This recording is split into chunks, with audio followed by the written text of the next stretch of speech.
बिस्मिल्लाहिर्रहमानिर्रहीम। अस्सलाम वालेकुम। मैं हूं आपका होस्ट आतिफ अली और आप देख रहे हैं वॉइस ऑफ स्टूडेंट्स। इस वीडियो में मैं आपसे उस स्टूडेंट से मिलवाऊंगा जिन्होंने मैट्रिक में अच्छे मार्क्स लिए, एफएससी में अच्छे मार्क्स लिए और एमडी कैट में 2021 में जो हुआ उसमें 175 मार्क्स लिए और 175 मार्क्स लेके 2021 की जो मेरिट लिस्टें लगी हैं उनमें उनका नाम अमीरुद्दीन मेडिकल कॉलेज में आया और अमीरुद्दीन मेडिकल कॉलेज में एमबीबीएस में एडमिशन लेने में वो कामयाब हुए हैं। जी हाँ, मेरे साथ मौजूद हैं इस वक्त गुलाम मुस्तफ़ा, जिनका admission Amiruddin medical college Lahore में एमबीबीएस में हुआ है। तो आइए चलते हैं उनकी तरफ और उनसे पूछते हैं उनकी सक्सेस स्टोरी के बारे में कि उनको कामयाबी कैसे मिली और इस सफ़र में उनको क्या क्या मुश्किलात झेलना पड़ी। अस्सलाम वालेकुम। वालेकुम सलाम। गुलाम मुस्तफ़ा, कैसे हैं आप? अल्हम्दुलिल्लाह। गुलाम मुस्तफ़ा, आपने मैट्रिक कहाँ से किया? इकरा रोज़तुल इत्फाल से। गुलाम मुस्तफ़ा, मैट्रिक में आपके कितने मार्क्स हैं? 1056। आपने एफएससी कहाँ से किया? पंजाब ग्रुप ऑफ कॉलेजेस से सर। आपके एफएससी में कितने मार्क्स हैं? अल्हम्दुलिल्लाह 1090। गुलाम मुस्तफ़ा, आपके माशाल्लाह मैट्रिक में अच्छे मार्क्स हैं, आपके एफएससी में अच्छे मार्क्स हैं। आपने एमडी कैट की जो प्रिपरेशन है कहाँ से की और एमडी कैट में कितने मार्क्स आए आपके? मैंने एमडी कैट की प्रिपरेशन स्टेप से की and I got 175 marks in national MD CAT. Ghulam Mustafa, अगर मैं बात करूं जो मैट्रिक्स एफएससी है, माशाल्लाह आपके अच्छे नंबर हैं, आपने एमडी कैट में भी अच्छे मार्क्स लिए, आपका एडमिशन जो है अमीरुद्दीन मेडिकल कॉलेज में हुआ है। आपको ये जो सफ़र था मैट्रिक से लेकर एमडी कैट तक और इसमें क्या क्या मुश्किलात झेलना पड़ी? देखिए, सबसे पहली जो मुश्किल है ना वो आपकी मायूसी है। आप बहुत से मौके के ऊपर मायूस होते हैं, लेकिन मैं यही कहूँगा कि आप अल्लाह के ऊपर यकीन रखें। अगर आपका अल्लाह पर यकीन है तो आपके लिए ये कोई मुश्किलात, कोई चीज़ मैटर नहीं करती है। फिर टाइम मैनेजमेंट का मसला है, लेकिन अगर आप अपने टीचर्स को फॉलो करते हैं, आप किसी मेंटोर की रहनुमाई लेते हैं, आप अगर अपनी मोटिवेशनल स्पीकर को सुनते हैं, तो आपके टाइम मैनेजमेंट और जितने भी इश्यूज हैं वो सब आपके क्लियर हो जाते हैं। गुलाम मुस्तफ़ा, जो हमारा एक एफएससी का लेवल है, स्टूडेंट्स ये समझते हैं कि एफएससी का जो लेवल है वो कंसेप्ट बेस है जी। जो अगर हम एमडी कैट की बात करें तो एमडी कैट का जो एक लेवल है वो कुछ डिफरेंट है जी।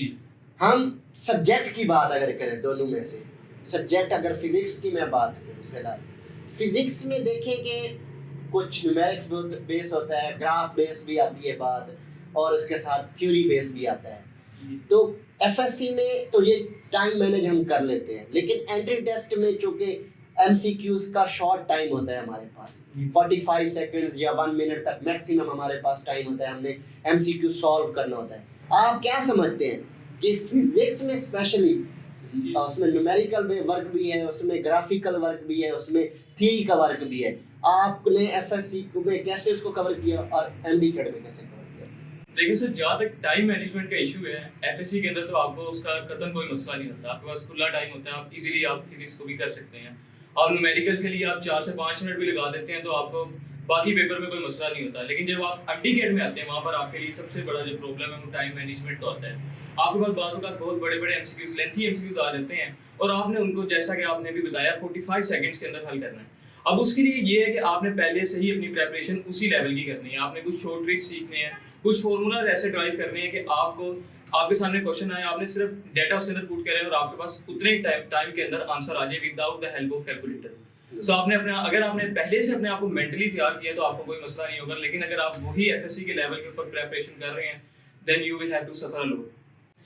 अच्छा गुलाम मुस्तफ़ा, हमें केमिस्ट्री में ये देखने को मिलता है कि केमिस्ट्री में फार्मूलाज आते हैं, केमिस्ट्री में ग्राफ वर्क आता है, केमिस्ट्री में थ्योरी वर्क आता है, स्मार्ट वर्किंग होती है उसमें, या फिर किस तरह की वर्किंग एफएससी में और अगर हम बात करें एंट्री टेस्ट में किस तरह की वर्किंग आपने की और कामयाबी आपको मिली? देखिए, जहाँ तक ताल्लुक है एफएससी का, एफएससी के अंदर तो मैंने पास पेपर सबसे पहले इस्तेमाल किए, लेकिन जब एमडी कैट के अंदर आए वहाँ पर मैंने कॉन्सेप्ट मैप बनाना शुरू किए।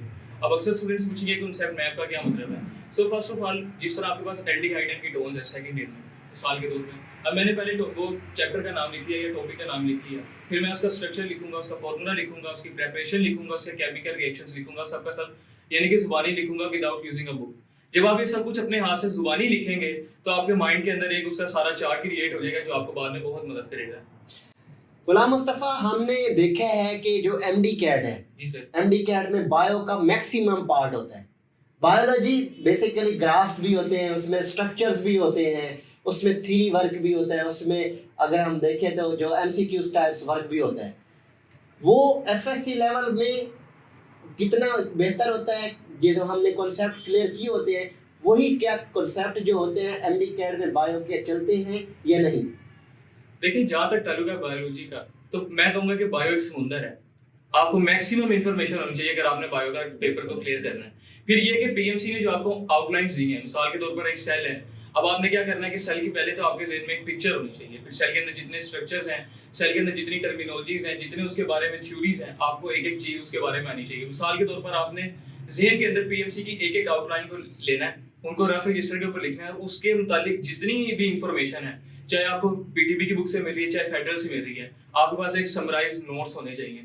आपने एक नोट्स बनाने हैं, उसके अंदर आपने अपने टीचर्स का रेलिवेंट जो आपके हैं उनका लेक्चर भी लिखना है, आपने पीटीबी से भी उसके अंदर मटेरियल लिखना है, आपने उसके अंदर प्रैक्टिस बुक से भी मटेरियल लिखना है, और आपने फेडरल की बुक से या दूसरे प्रोविंसेस की अगर आपके पास टाइम है देन आपने उसको भी लिखना है, और आपने पूरे एक समराइज नोट्स बनाने हैं और आपने उसको गो थ्रू करते रहना है। What do you think about the English? देखिए, इंग्लिश का अगर आपने जहाँ तक इंग्लिश का ताल्लुक है ना, तो मैं पहले बहुत डरता था कि वो क्या पता नहीं किस तरह की आएगी, यानी कि कोई उसकी लिमिट नहीं है, कहीं से भी आ सकती है, बट वो सब कुछ बेसिक था। इंग्लिश का मेरे ख्याल में 2021 के अंदर कोई प्रॉब्लम नहीं था। इंग्लिश सारी बेसिक थी, अगर आपको ग्रामर आती है तो इट्स इजी फॉर यू। आप क्या समझते हैं कि एंट्री टेस्ट में जो प्रिपरेशन है उसको कितना वक्त दरकार है? देखिए, ये समुंदर है, जितना टाइम दे देंगे, जितना आप यूटिलाइज कर देंगे अपना टाइम, उतना ही कम है। लेकिन आपको जितना टाइम आपको मैक्सिमम है अपने एफएससी के बाद, आपको उतना टाइम आपको देना चाहिए। मिसाल के तौर पर अगर आप एक डे का शेड्यूल अगर आप मेरे से पूछना चाह रहे हैं, तो उसके अंदर तो जो मेरा पर्सनली ये था कि मैं यानी कि अर्ली मॉर्निंग उठता था। अर्ली मॉर्निंग के टाइम को मैं फोकस देता था, मतलब सुबह 4 या 5 बजे। देन आफ्टर ऑफरिंग फजर prayer I started my preparation, and उसके अंदर ये भी था कि मैं हर 30 मिनट के बाद या 40 मिनट के बाद एक ब्रेक लेता था। देन फिर उसके अंदर मैं 5 या 10 मिनट के अंदर अपनी मेंटल रिफ्रेशमेंट करता था, और फिर उसके बाद दोबारा पढ़ना शुरू करता था। अगर आपका माइंड जो है वो प्रॉपर वर्क कर रहा है, तो फिर आपकी स्टडी अच्छी होगी। इसलिए अगर आप मेरे से मेरी पर्सनल सजेशन पूछेंगे, तो मैं यही कहूँगा कि आपने मैक्सिमम टाइम देना है, बट विद शॉर्ट ब्रेक्स। आपने हर 30 मिनट बाद, 40 मिनट के बाद, वो आपके अपने ऊपर है, आपने लेकिन ब्रेक्स लेनी है ताकि आपका माइंड प्रॉपर वर्क कर सके। What do you think about the BMC syllabus? What is the difference between the PTB books and also federal books? देखिए सर, जो मेन आउटलाइंस है वो सेम है। मिसाल के तौर पर सेल का टॉपिक यहाँ पर भी है, वहाँ पर भी है, लेकिन जो फेडरल की बुक है उसके अंदर कुछ एक्स्ट्रा मटेरियल है जो मैंने पर्सनली तौर पर देखा है। और जो पीएमसी का सिलेबस है ना, उन्होंने ये नहीं लिखा कि हमने सारा पेपर, आप बेहतर जानते हैं कि पीटीबी से बनाना है या फेडरल से बनाना है। उन्होंने सिर्फ आउटलाइंस दी हैं।